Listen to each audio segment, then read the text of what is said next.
नमस्कार, स्वागत है आप सभी का यूजीसी नेट अड्डा 24/7 पर। यूजीसी नेट दिसंबर 2025 के रजिस्ट्रेशन शुरू हैं और बहुत सारे बच्चों को एलिजिबिलिटी को लेकर बहुत सारा डाउट है, कास्ट सर्टिफिकेट को लेकर बहुत सारा डाउट है, बैकलॉग है अगर या कंपार्टमेंट आ गया है उसके रिगार्डिंग बहुत सारे कंफ्यूजन है। वो सारा हम यहाँ पे चर्चा करेंगे। देन उसके बाद अपीयरिंग है तो भर सकते हैं कि नहीं, बीटेक स्टूडेंट्स भर सकते हैं कि नहीं इसमें, क्योंकि यूजीसी नेट जनरली जो है वो ह्यूमैनिटीज़ फील्ड में कंसीडर किया जाता है। तो उस पर आज हम पूरा डिस्कशन करेंगे एंड वन बाय वन हम इन सारे डाउट्स को यहाँ पे देखेंगे। ठीक है, सबसे पहले अगर हम बात करें यहाँ पे अपीयरिंग स्टूडेंट्स की कि क्या ये फॉर्म भर सकते हैं या नहीं, और उसके साथ साथ कंपार्टमेंट वाले स्टूडेंट्स भर सकते हैं कि नहीं, तो इस पर अगर चर्चा कर लें। सबसे पहले अपीयरिंग देखते हैं। अपीयरिंग के लिए आप जैसे यहाँ पे जाएंगे इस एग्जाम के जो है एलिजिबिलिटी वाले कॉलम में, तो यहाँ पे आप देख सकते हैं जो सेक्शन ए है यहाँ पे, ठीक है, फर्स्ट वाला जो सेक्शन है क्वालिफाइंग एग्जामिनेशन पेज नंबर 16 में, तो आप यहाँ पे इसको देख सकते हैं कि पहला वाला जो कॉलम है ये मेनली बात कर रहा है उन स्टूडेंट्स की जो पास हो चुके हैं। ठीक है, पास हो चुके हैं मतलब जिनका मास्टर्स कंप्लीट हो चुका है। ठीक, कंप्लीट हो चुका है तो उसमें भी unreserved category and EWS category से अगर आप हो तो आपको यहां पर 55% आपके मास्टर्स में चाहिए। साथ ही साथ इसमें एक लाइन और लिखिए, without rounding off. Without rounding off का मतलब एग्जैक्टली 55% कम से कम चाहिए। 54.9 या फिर 54.8, फिर आप उसको राउंड ऑफ करके सोच रहे हो कि ये 55 मान लिया जाएगा, ऐसा नहीं है। विदाउट राउंडिंग ऑफ एग्जैक्टली 55% चाहिए। उससे 0.01% भी अगर कम है आपका तो आप यहां पे फॉर्म नहीं भर सकते हो। ठीक है, तो यहां पे ये मिनिमम क्राइटेरिया है। रिजर्व कैटेगरी के लिए ये 50% है। ठीक है, ये पास्ट वालों का हो गया।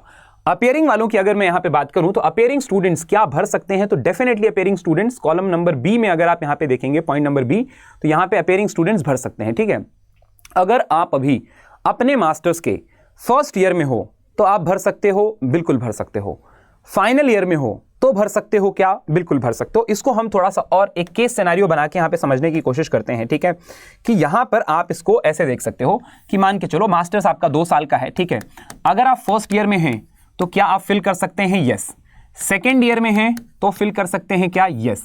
फर्क क्या है दोनों में, तो एक क्लियर इंस्ट्रक्शन यहां पे दिया हुआ है और वो क्या है कि जिस दिन से आपका रिजल्ट डिक्लेयर होगा इस एग्जाम का, दिसंबर साइकिल का, उस दिन से विद इन 2 इयर्स मतलब 2 साल के अंदर आपको अपना मास्टर्स कंप्लीट करना है। मास्टर्स डिग्री आपके पास होनी चाहिए। अगर ऐसी नहीं है तो फिर ये किसी काम का नहीं है। विद इन 2 इयर्स आप ऑब्वियसली कंप्लीट कर लोगे, क्योंकि आप समझो अभी क्या चल रहा है, अभी अक्टूबर चल रहा है। ठीक है, तो अक्टूबर में आप अभी या तो आप अपने फर्स्ट सेमेस्टर में होंगे या तो आप अपने अभी थर्ड सेमेस्टर में होंगे। अगर फाइनल ईयर में है तो आप थर्ड सेमेस्टर में होंगे, फर्स्ट ईयर में हैं तो आप अभी यहाँ पे फर्स्ट सेमेस्टर में होंगे। ठीक है, यहां से भी आप समझो कि ये जो पेपर अभी होगा ये दिसंबर में होगा एंड इसका जो रिजल्ट है वो आएगा करीब करीब मान के चलो फरवरी 2026 तक। ठीक है, मिनिमम फरवरी या मार्च में आएगा ये रिजल्ट, तो फरवरी 2026 हम इसको मान के चलते हैं। ठीक, फरवरी 2026 से 2 साल अगर हम जोड़ें तो ये हो जाता है फरवरी 2028। ठीक है, और आप अभी आपने 2025 में अपना मास्टर शुरू किया है तो 2 साल आप जोड़ लो। अगर आप अभी फर्स्ट ईयर में हो, फर्स्ट सेमेस्टर में हो, 2 साल जोड़ लो, आपका यहां पे 2027 में मास्टर कंप्लीट हो जाएगा, तो आप यहां पर एलिजिबल हो। ठीक है, अगर आप यहां पे फर्स्ट ईयर में हो तो आप एलिजिबल हो यहां पे। बट एक चीज आपको ध्यान रखना है, आप यहां पे क्या जेआरएफ अगर आपका क्वालिफाई होता है तो आप अवेल कर सकते हो मास्टर कंप्लीट होने के बाद, यस। नेट क्वालिफाई होता है तो क्या उसका बेनिफिट ले सकते हो आप असिस्टेंट प्रोफेसर के लिए, यस। ठीक है, क्योंकि ये लाइफ लॉन्ग वैलिड है और ये 3 साल वैलिड है, 2 साल में आपका मास्टर्स कंप्लीट हो जाएगा।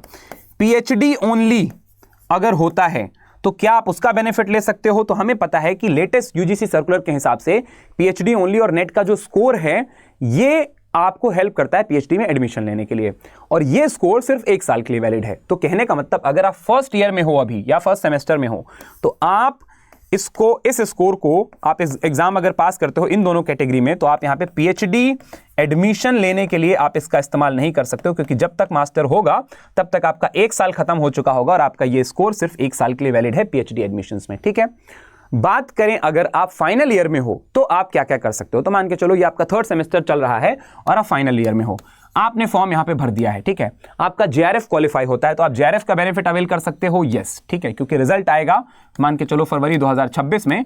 ठीक है, और आपका मास्टर्स कंप्लीट हो जाएगा अगले साल मई जून में आपका पेपर हो जाएगा एंड देन रिजल्ट आ जाएगा। ठीक है, तो आप यहां पे जेआरएफ वैलिड हो जाएगा आपका फरवरी 2026 से अगले 3 साल के लिए।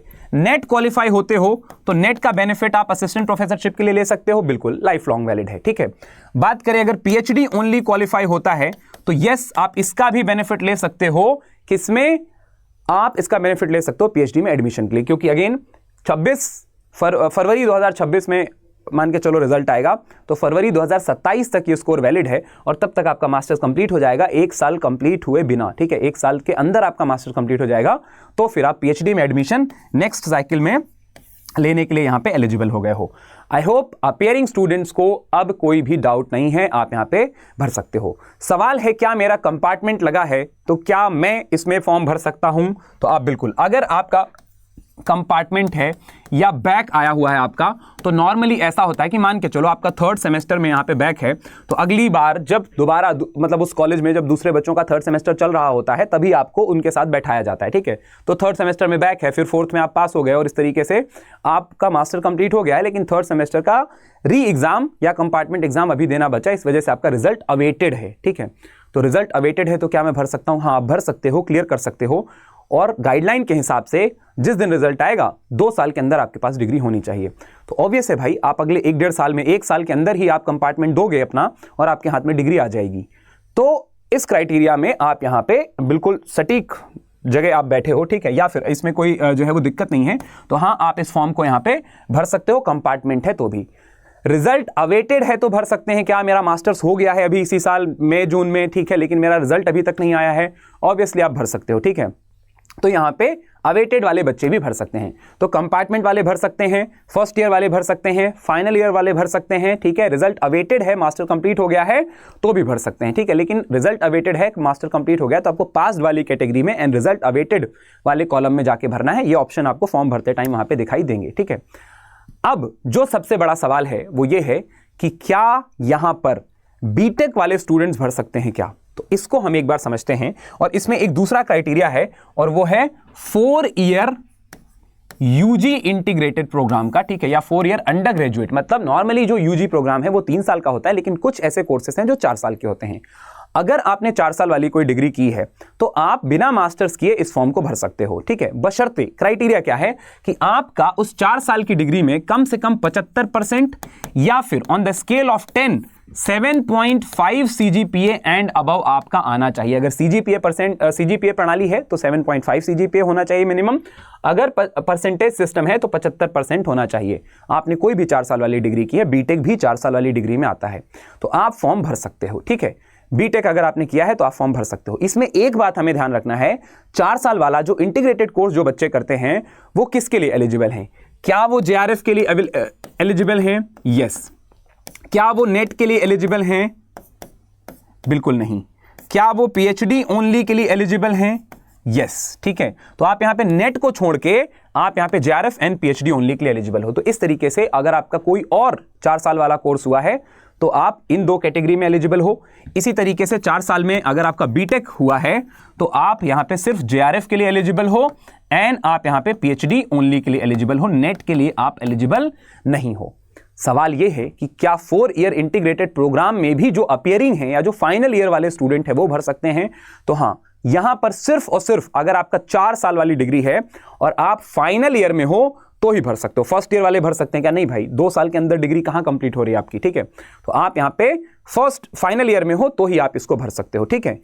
दूसरी बात, क्या ये किसी भी सब्जेक्ट में भर सकते हैं? तो गाइडलाइन में साफ साफ लिखा है, the candidates are advised to fill the UGC NET form in their respective subjects only. तो क्या बीटेक वालों के लिए यहां पर कोई सब्जेक्ट है? डेफिनेटली यहां पर सब्जेक्ट है बीटेक वालों के लिए। और वो सब्जेक्ट क्या है? तो अगर हम उसकी बात करें तो सब्जेक्ट आप देख सकते हैं, एक है यहां पे कंप्यूटर साइंस, दूसरा है आपका इलेक्ट्रॉनिक साइंस। मतलब सीएस में एंड इलेक्ट्रॉनिक्स में अगर आपने बीटेक किया है तो आप इन दोनों में यहां पर भर सकते हैं, ठीक है। एमटेक किया है तो भर सकते हैं क्या? हाँ, एमटेक किया है इन दोनों ब्रांच में तो भी भर सकते हैं। और एमटेक करने के बाद आप तीनों कैटेगरी के लिए अवेलेबल हो, आप तीनों कैटेगरी के लिए यहां पर एलिजिबल हो। कौन सा? जेआरएफ के लिए भी, नेट के लिए भी एंड पीएचडी ओनली के लिए भी। 4 साल के कोर्स वाले सिर्फ 2 चीज के लिए एलिजिबल हैं, जेआरएफ एंड पीएचडी ओनली। उसके साथ जिन्होंने मास्टर्स किया है वो तीनों के लिए एलिजिबल हैं यहां पे, ठीक है। तो इतना आपको यहां पर समझ के चलना है। नाउ अगर हम बात करें यहां पे कास्ट सर्टिफिकेट से रिलेटेड, तो कास्ट सर्टिफिकेट का क्या क्राइटेरिया है, कितना पुराना होना चाहिए, तो नॉर्मली इसके रिगार्डिंग यहाँ पे कोई इंस्ट्रक्शन नहीं है, लेकिन जनरली जितना लेटेस्ट होगा उतना बेहतर होगा। 6 महीने पुराना दूसरे एग्जाम्स में कंसीडर करते हैं, तो यहां पर भी आप कोशिश करो कि 6 महीना पुराना ही लगाओ, कहीं पर मेंशन नहीं है बट ये एडवाइज्ड है, ठीक है।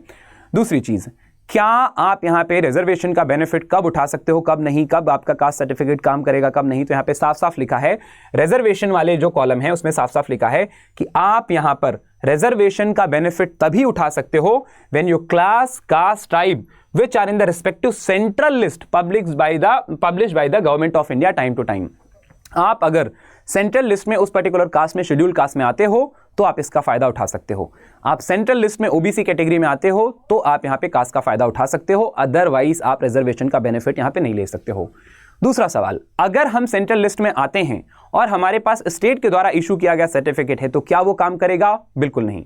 अगर आप सेंट्रल लिस्ट में आते हैं तो वो सर्टिफिकेट भी सेंट्रल गवर्नमेंट अथॉरिटी के द्वारा ही इशू किया जाना होना चाहिए। सेंट्रल वाला सर्टिफिकेट जिसको आप लोग कहते हो वो आपके पास होना चाहिए, स्टेट वाला यहां पर काम नहीं करेगा।